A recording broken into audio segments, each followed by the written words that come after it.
Last night, we began the show with the disappearance of Michael Jordan's father. Tonight, the worst fears have come true. James Jordan was found dead, the victim of an apparent murder. It was a very difficult moment for me, and somehow I just kept my head high and looked at the good of it, you know, the time that we used to spend, and the education that he gave me, and I thought about all the things that he used to tell me, just turn a negative into a positive, and here I was dealing with him in that way. It was tough. Shaken by the death of his father, who had always been his closest advisor and supporter, his choice had now become clear, and soon the world would know about it. When I lose the sense of motivation and the sense of to prove something as a basketball player, it's time for me to move away from the game of basketball. It was something that my father and I talked about way before he passed. Me retiring from basketball and then playing baseball. In the final year that we won the championship was like his biggest push to go and do it. No one could present a challenge for me at the time other than what my father was presenting to me, which was to go and play baseball. Following his father's advice, Michael would become a minor league baseball player. But more than just a diversion, his new pastime was part of an emotional journey. I think what baseball did for me was it gave me an opportunity to revisit all those moments that I had with my father. And when I really thought about it, I said, he was here. You know, everything that he's taught me, everything that I accomplished was him. It took me a while to understand that. And once I understood it, I could accept it and deal with it. So it was a therapeutic experience for me. I guess it made me at peace with myself. But in March of 1995, he would leave baseball and return to Chicago. He calls me about 7 in the morning and says, hey, let's go to breakfast. So we go to breakfast, we talk a little bit. He's in a suit. So he said, let's go over to practice and screw around before practice. Like, all right, fine, we'll do that. No problem. So we're out there just shooting. He has his suit on still. I have my practice stuff on. So a shooting game goes into a shooting contest. But all of a sudden the contest goes into, well, let me see if you can still guard me. And then it goes from, well, let me see if you can still guard me. And then before you know it, we're playing on one-on-one. I started attending a couple of practices and getting out there with the guys, and the enjoyment that came out of that really started to make me feel good. The economy has produced 6.1 million jobs since I became president. And if Michael Jordan goes back to the Bulls, it'll be 6,100,001 new jobs. Michael Jordan announced today he's coming back to basketball. One guy said the words, "I'm back," and it set the world on fire, just turned it upside down. I never thought I'd come back to the game of basketball. I never thought I would have that feeling to come back. But what drove me back was I truly love the game. Today, Michael Jordan at age 32 tries to accomplish what no one else truly has in team sports history. After an 18-month absence, Jordan was back, and his return sparked a magical rush. Here's Jordan. Bulls trail by 1. Michael. Oh, yeah! Welcome back, Michael Jordan. And he instantly conjured up indelible images of the past. Yes! And it counts. Michael Jordan. And that is a high for the NBA this season. 55 points by Michael Jordan. Inbounds to Michael. Racing the clock. Jordan for the win. Yes! He did it again! He is now back!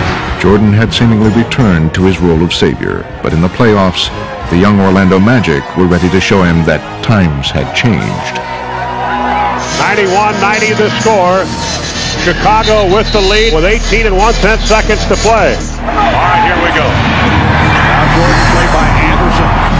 And Jordan spinning his way against Anderson.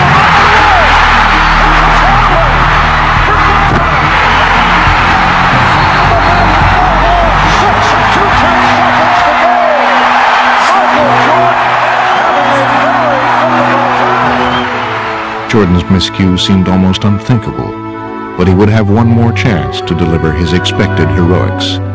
Jordan played by Royal. Jordan from Pippen. Here I was in those moments that you take pride in being put in, and yet I let the team down. Michael and the Bulls would never recover from his struggles in Game 1. Boy, Michael's missed a lot of close-in shots, and he's tried to take the game on. As Chicago was eliminated by the Magic, Jordan discovered that his unique ability to lift his team to victory was only a memory. And now, he was left to wonder whether he would ever recapture his former throne. Give him credit, he's probably still the greatest player in the game overall, but he just, he wasn't his old self. I was very demoralized, I think, and I was really looking in the mirror the whole time. I had doubts that maybe I can't play the same type of game that I used to play because I wasn't able to do it on call. So in sitting in that locker room very disappointed, I made a promise to myself that come next year, I'm going to be ready for this game. Rededicating himself to the game, Jordan attacked his workouts with a vengeance, and he spent the summer honing his talent like never before. I felt compelled each and every day when I got up to go out and somehow tune up and get back to where I was. So I was that much more motivated to prove to the world that don't write me off yet. As he joined his teammates for the '96 season, Michael was embarking not just on a personal quest, but also on an historic mission. I said to Michael, it's a great challenge anyway because no one's come back and helped the team win a championship. So this is a great challenge in that regard. I was being judged on that from the public, from the media, because of my age and because of my being away from the game for 2 years almost. And the only way that I could prove them wrong was to win a championship, you know, from start to finish. And from the beginning, he was ready to prove his point. Michael looking to make a move here. Clear out from Longley and takes oh, with authority. Wham! In your face. MJ between them all. He got every one of them. Yes! Jordan picked it off behind the back. Oh, yes, sir. Wow! He was in his own little zone today, and it was good. 3 on the shot clock. Here comes Michael. Puts it on the floor. Pull up 16-footer. Put 2 more down for the King. He is the man.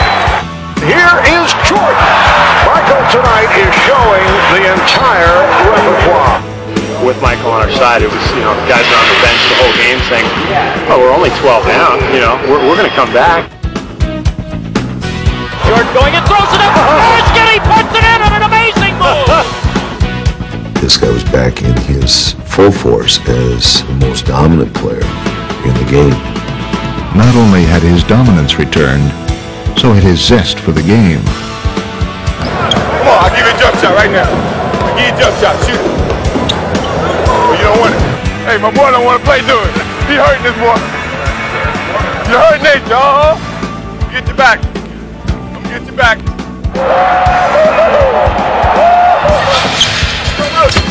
Oh, I got it. Oh. Get the tap my elbow. His comeback had turned into a joyride as Michael would regain the MVP award and lead the Bulls into NBA history with a record for regular season victories. There it is. 70 has become a reality for the Chicago Bulls. Leading the Bulls to an astounding 72 wins, Jordan stamped them as one of the greatest teams ever, and incredibly, raised his own stature even higher. He was up at the very top, the most popular athlete in the world for 8, 9, 10 years. He leaves the game and comes back stronger than ever. I don't think anyone in the history of sport has ever pulled off something like that, and the guy, and he did it again, somehow. In the playoffs, Michael would come full circle.